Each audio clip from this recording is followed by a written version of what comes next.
নমস্কার বন্ধুরা, welcome to soulful tarot channel. চলে এসেছি আজকে তোমাদের সামনে অনেক দিন পরে রিডিং নিয়ে।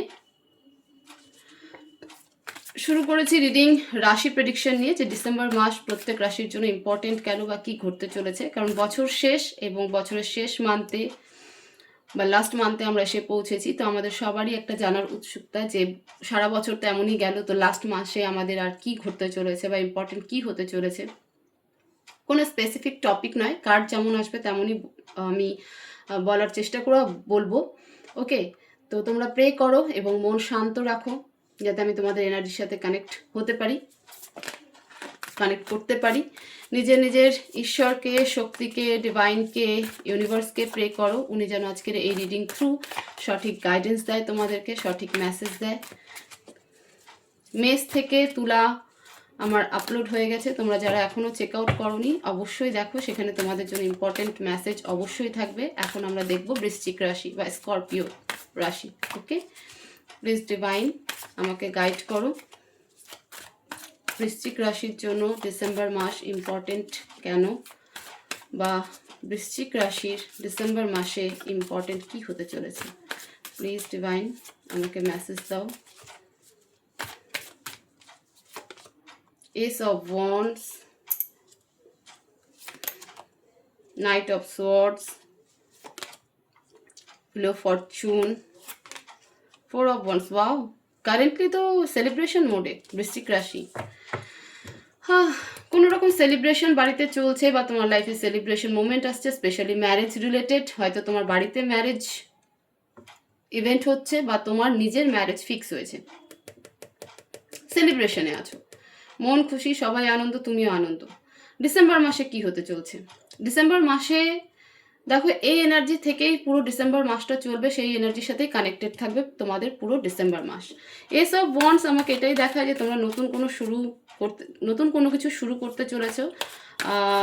যদি আমি ফোর অফ ওয়ান্ডসকে এস অফ ওয়ান্ডসের সাথে রিলেট করি, তাহলে অবশ্যই নিউ রিলেশনশিপ, নতুন জীবন, ঠিক আছে, নতুন ফ্যামিলি, এরকম কোনো কিছু একটা শুরু করতে চলেছো। প্লিজ ডিভাইন এস অফ ওয়ান্ডসকে ক্ল্যারিফাই করো। Page of cups, four of cups, দায়িত্ব নিতে চলেছ। হয়তো ম্যারেজে যুক্ত হয়েছ, সদ্য বিয়ে হয়েছে, তো একটা বড় সড়ো দায়িত্ব জীবনে চলে এসেছে। তো সেই দায়িত্ব দিয়ে নিজের নতুন জীবন তোমরা শুরু করবে বৃশ্চিক রাশি ডিসেম্বর মাস, ঠিক আছে। এনজয় করবে। হ্যাঁ, মাঝে মধ্যে রেসপন্সিবিলিটির চাপে পড়ে একটু হয়তো ডিস্টার্ব থাকবে, বাট নতুন কিছু শুরু হতে চলেছে এবং এই শুরু খুব ভালো, তোমাদের জন্য ভালো। নাইট অফ সোয়ার্ডসকে ক্ল্যারিফাই করো। Clarify night of swords.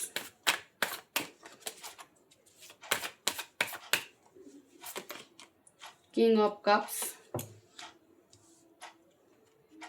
Five of cups, five of pentacles. কিছু ইম্যাচিওর ডিসিশনসের জন্য তোমার ফাইন্যান্স কিছুটা আনস্টেবল হয়ে যাবে ডিসেম্বর মাসে। হয়তো এই যে বিয়ে বা ইভেন্ট যেটাই হচ্ছে না কেন, তার জন্য কিছু টাকা পয়সা তো খরচ হবেই, তো সেখানটাতে হয়তো তুমি আরও বেশি খরচ করে ফেলবে, যতটা খরচ করার দরকার ছিল না ততটা হয়তো বেশি খরচ করে ফেলবে একটা ইনম্যাচিওর ডিসিশনসের জন্য। ফোর্সফুলি বলতে খুব স্পিডে তোমার হচ্ছে কিছু ফাইন্যান্স লস হবে এবং পরে তুমি সেটাকে নিয়ে ভাববে যে আমার এতগুলো টাকা পয়সা নষ্ট হয়ে গেল, আমি কি করে ব্যালেন্স করব, কিভাবে করব না করব, ঠিক আছে, অনেক কিছু নিয়ে কিছুটা হলেও হেলথ ইস্যু দেখা দেবে। নিজের হোক যে নিজের ফ্যামিলিতে হোক, কারো কিছু হেলথ ইস্যু হবে, তো সেখানেও কিছুটা ফাইন্যান্স যাবে, তো সেটা নিয়ে তুমি একটু আপসেটও থাকবে যে হঠাৎ এত আনন্দের মধ্যে এরকম একটা ঘটনা ঘটে গেল, যেহেতু ফ্যামিলিতে কেউ একজন অসুস্থ হবে, তো সেখানেও টাকা পয়সা যাবে এবং যিনি অসুস্থ হবে তিনি তোমার ফ্যামিলি মেম্বার, তো সে কারণে একটু ইমোশনাল আপসেটও তুমি থাকবে। Wheel of fortune, clarify wheel of fortune, please divine wheel of ফরচুনকে ক্ল্যারিফাই করো।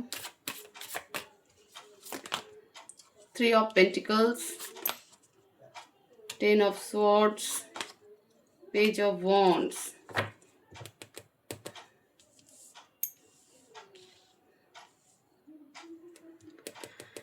End of December,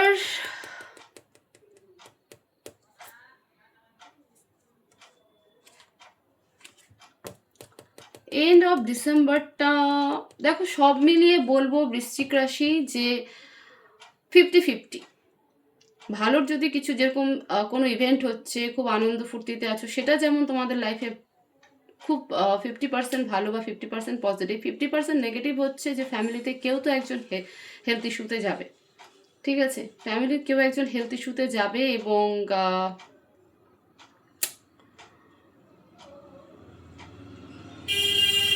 যিনি যাবেন তিনি তোমাদের ফাদার ফিগার টাইপের হতে পারে,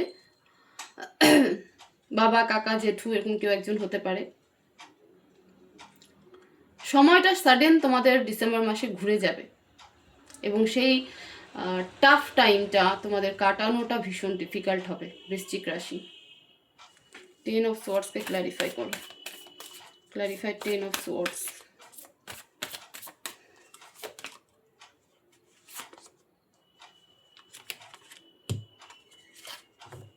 সময় ঘুরে যাবে, বাট জাস্ট খালি কিছুটা সময়।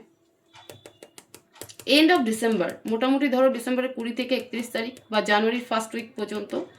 জানুয়ারি ফার্স্ট উইকের পরে গিয়ে আবার সব কিছু নর্মাল হয়ে যাবে। ঠিক আছে, লাস্ট কয়েকটা দিন, 7 থেকে 10 দিন একটা নেগেটিভ এনার্জি কাজ করবে, নেগেটিভ কোনো কিছু ঘটবে বাড়িতে, যেটা তোমার পুরো ভিতরকে, তোমার লাইফের সার্কেলকে, তোমাদের এই ভালো মোমেন্টকে সম্পূর্ণ টার্ন করে দেবে। আমরা বলি না ভালোর পরে খারাপ আসে, খারাপের পরে ভালো আসে, তো সেরকম একটা এনার্জি বৃশ্চিক রাশির ডিসেম্বর মাসে থাকবে। যদি এরকম কোনো কিছু দেখো তো আগাম ডাক্তারের কনসাল্ট করতে পারো, নিজেদের মধ্যে সেরকমভাবে একটা প্রিপারেশনে থাকতে পারো। কেউ যদি কোনো রকম চিটিং এনার্জি করে থাকে, যদি বুঝতে পারো যে তোমার ফ্যামিলির মধ্যে বা তোমার ফ্রেন্ড সার্কেলে কেউ চিট করছে তোমাদের সাথে, তাহলে সেই ব্যক্তির থেকে দূরে থাকো। অ্যাডভাইস দেখবো প্লিজ ডিভাইন, বৃশ্চিক রাশির জন্য অ্যাডভাইস কি অ্যাডভাইস দিতে চাও? ইয়েস, কোনো কোশ্চেন যদি থেকে থাকে তার উত্তর ইয়েস। কোনো ডাউট যদি থেকে থাকে যে এই ব্যক্তি এরকম কিনা বা এই সিচুয়েশনটা পজিটিভ বা নেগেটিভ কিনা, তাহলে তার উত্তর হচ্ছে ইয়েস। নিজের ইনটিউশনকে ভরসা করো। Please divine advice. Big happy change তো হচ্ছে, বড়সড় একটা চেঞ্জ হবে। টেক অ্যাকশন, যখনই নেগেটিভ কিছু হবে তখন চুপচাপ বসে না থেকে অ্যাকশন নিও। ওয়েট, ভালো সময়ের পর খারাপ সময় আসে, আমি শুরুতেই বলেছি কথাটা। তো যখন এই খারাপ সময় বা টাফ টাইম আসবে তো ওয়েট করো, গো উইথ দ্য ফ্লোর সাথে চলো, দেখবে সব ঠিক হয়ে যাবে।